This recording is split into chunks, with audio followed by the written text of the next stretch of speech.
খালেদা জিয়া তখন সিঙ্গাপুরে ছিলেন চিকিৎসার জন্য। উনি চিকিৎসা কমপ্লিট না করে দেশে ফেরত আসলেন। বিএনপি ওনাকে আন্তর্জাতিক বিমানবন্দরে ফুল দিতে চাইলে উনি ফুল গ্রহণ করলেন না।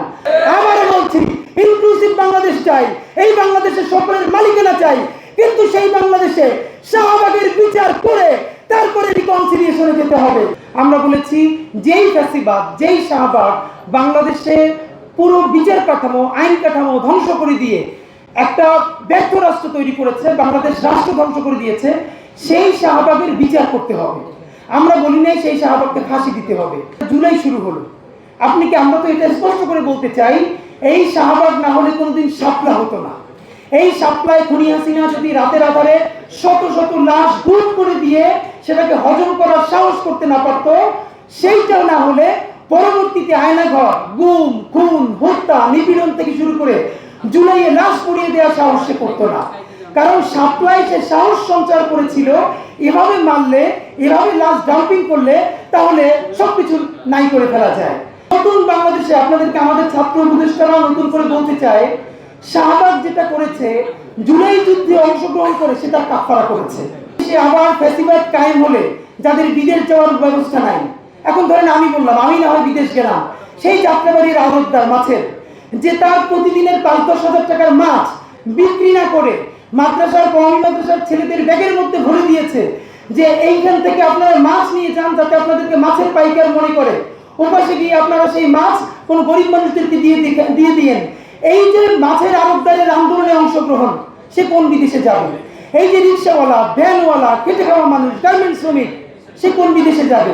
সুতরাং তাদের যদি বিদেশে যেতে না হয়, তাদের শতভাগ নিরাপদ বাংলাদেশ গড়ার আগ পর্যন্ত কাউকে না কাউকে এই ইনসাফের সংগ্রামটা চালিয়ে যেতেই হবে। আমাকে স্টেট স্পন্সর ৩ স্তরের নিরাপত্তা নিয়ে, কাচ্চি খেয়ে, বিরিয়ানি খেয়ে, নিজে গিয়ে যারা মানুষকে বিচার থেকে ফাঁসি দিল, যারা জনজীবন জাহান্নাম বানিয়ে ফেললো, পরবর্তী শাপলা গণহত্যা থেকে প্রত্যেকটা গণহত্যার লেজিটিমেসি দিল।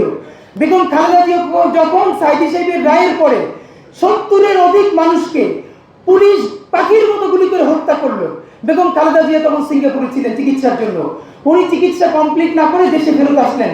বিএনপি ওনাকে আন্তর্জাতিক বিমানবন্দরে ফুল দিতে চাইলে উনি ফুল গ্রহণ করলেন না। উনি সংবাদ সম্মেলন করে সর্বপ্রথম বললেন, এই সাইদি সাহেবের বিচারকে কেন্দ্র করে পুলিশ যে নারকীয় হত্যাকাণ্ড চালিয়েছে, এটা স্পষ্ট গণহত্যা। আপনারা খেয়াল করেন, যখন এই গণহত্যার বিচার চাইবে বাংলাদেশের সুশীল সমাজ, সেইটাকে না বলে বরং খালেদা জিয়ার শিক্ষার সার্টিফিকেট নিয়ে লাগলেন যে উনি গণহত্যার সংখ্যা জানেন না। এটা কি কোনো গণহত্যা হলো? ঠিক এই কাজ তারা করেছিল। সাপ্লাই যখন শত শত মানুষকে কচুকাটা করা হলো, পরের দিন বাংলাদেশের মূলধারার মিডিয়াগুলো কত মানুষের কল্লা কাটা হলো এই নিউজ না করে হেফাজত কতটা ছেড়ে কল্লা কাটলো সেইটাকে তারা স্টোরিতে আনলো। এগুলো কোনটা বিচ্ছিন্ন না। সুতরাং এই কোট আনকোট তথাকথিত সুশীলেরা তখন খালেদা জিয়ার শিক্ষা নিয়ে পড়েছে, বিএনপিকে নিয়ে পড়েছে, জামাতকে নিয়ে পড়েছে, বাংলাদেশের পক্ষে যে দাঁড়িয়েছে প্রত্যেককে তারা ইতিহাস থেকে নাই করে দিয়েছে। আপনাদেরকে আমরা জানাতে চাই, নতুন বাংলাদেশের প্রত্যাশা প্রত্যেকটা রাজনৈতিক দলকে আপনারা ধরে ধরে জিজ্ঞেস করবেন শাহবাগ প্রশ্নে তার অবস্থান কি। আমরা শাহবাগের একটা ফাঁসি চাই না, আমরা চাই শত শত কোটি টাকা এইখানের এই মব সন্ত্রাস তৈরি করার জন্য কোন দেশ থেকে এসেছিল এটা উন্মোচন করতে হবে। কাকে কাকে বিচারিক ট্রাইব্যুনালের মাধ্যমে, ক্যাঙ্গারু কোর্টের মাধ্যমে দেশপ্রেমিক রাজনীতিবিদদেরকে হত্যা করা হবে। এই ষড়যন্ত্র কোন দেশের এমবাসি থেকে এসেছে, বাংলাদেশের কোন কোন দল কোন কোন অফিসে বসে এক্সিকিউট করেছে, সেই ষড়যন্ত্র নতুন সরকারকে, নতুন রাজনৈতিক দলকে উন্মোচন করতে হবে।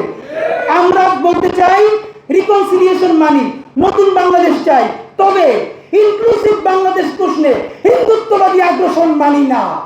আবারও বলছি, ইনক্লুসিভ বাংলাদেশ চাই, এই বাংলাদেশের সকলের মালিকানা চাই, কিন্তু সেই বাংলাদেশে শাহবাগের বিচার করে তারপরে রিকনসিলিয়েশনে যেতে হবে।